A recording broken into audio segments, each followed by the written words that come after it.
ҳукумати ҷумҳурии тоҷикистон ба рушди соҳаи чорводорӣ таваҷҷӯҳи махсус равона намуда баҳри зиёд намудани саршумори қутус дар саросари мамлакат тадбирҳои мушаххас андешида амалӣ менамояд.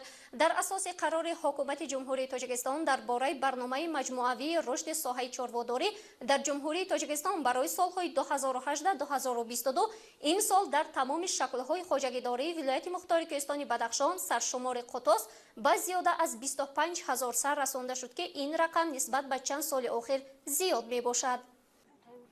қутузпарварӣ яке аз соҳаҳои камхарҷ ва сердаромад дар ҷумҳурии тоҷикистон ба ҳисоб рафта бештар дар ҳудуди помири шарқӣ ва водии ҷавшангози ноҳияи Рошқала рӯ ба афзоиш дорад. Азбаски ин ҳайвони нодир нимваҳшӣ ва нимхонагӣ дониста мешавад, он ба ғизои иловагӣ муҳтоҷе надорад ва парвариши он дар шароити иқлими даштҳои баландкӯҳи помири шарқӣ ва дигар минтақаҳои кӯҳсори тоҷикистон ба мақсад мувофиқ мебошад.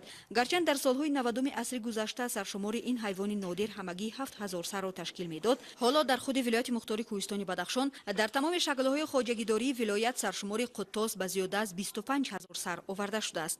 Қутузпарварӣ ки як бахши қарори ҳукумати ҷумҳурии тоҷикистон дар бораи барномаи маҷмуавии рушди соҳаи чорводорӣ дар ҷумҳурии тоҷикистон барои солҳои 2018-2022 дониста мешавад, маскунони ноҳияҳои Мурғоб, Рошқала, Шуғнон ва ноҳияи Рӯшони вилояти мухтори кӯҳистони Бадахшон ба парвариши он таваҷҷӯҳи махсус равона менамоянд. Аз рӯи иттилои раёсати кишоварзии вилояти мухтори кӯҳистони Бадахшон барои рушди соҳаи қутузпарварӣ иқлими ноҳияи Мурғоб мусоиб буда, ҳоло дар ҳамаи шаклҳои хоҷагидории ноҳия 20221 сар қутуз парвариш ёфта истодааст. асосан агар аз ҳудуди паҳншавии қутуз сухан гӯем, дар ҷумҳурии тоҷикистон дар ноҳияи Мурғоб асосан паҳн гардидааст, инчунин дар мавзеъҳои баландкӯҳи ноҳияҳои Ишкошиму Рӯшон низ паҳн гардидааст. дар ҳудуди ҷаҳон бошад, дар ҳудуди кӯҳҳои олои Моғолистон ва Тибет паҳн гаштааст.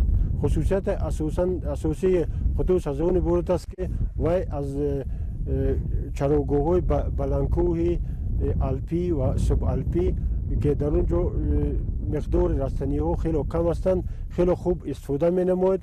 инчунин ба шароити хунукӣ хеле тобовар мебошад. қутуз метавонад дар шароити то 40-45 градус худро хеле хуб ист карда ба баландии барфи то 10-15 сантиметр аз чарогоҳҳо худро бо хӯрок таъмин намояд.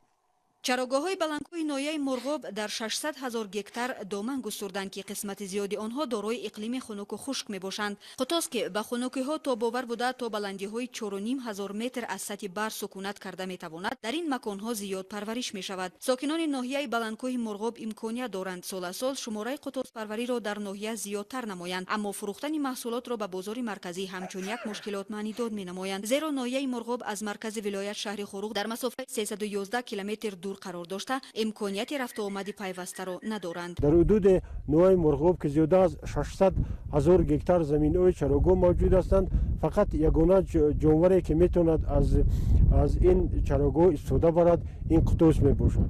ва қутузпарварӣ аз ин рӯ дар ноҳия диққати хеле хуб дода шудааст. ҳамасола зиёда аз 1000 тонна гӯшт истеҳсол гардида ба ҷумҳурӣ пешниҳод карда мешавад. гӯшти қутуз аз ҷиҳати экологӣ хеле тоза мебошад ва чун қутуз дар чарогоҳҳои баландкӯҳ мечарад, ҳам барои саломатӣ ҳам хеле фоидаовар мебошад.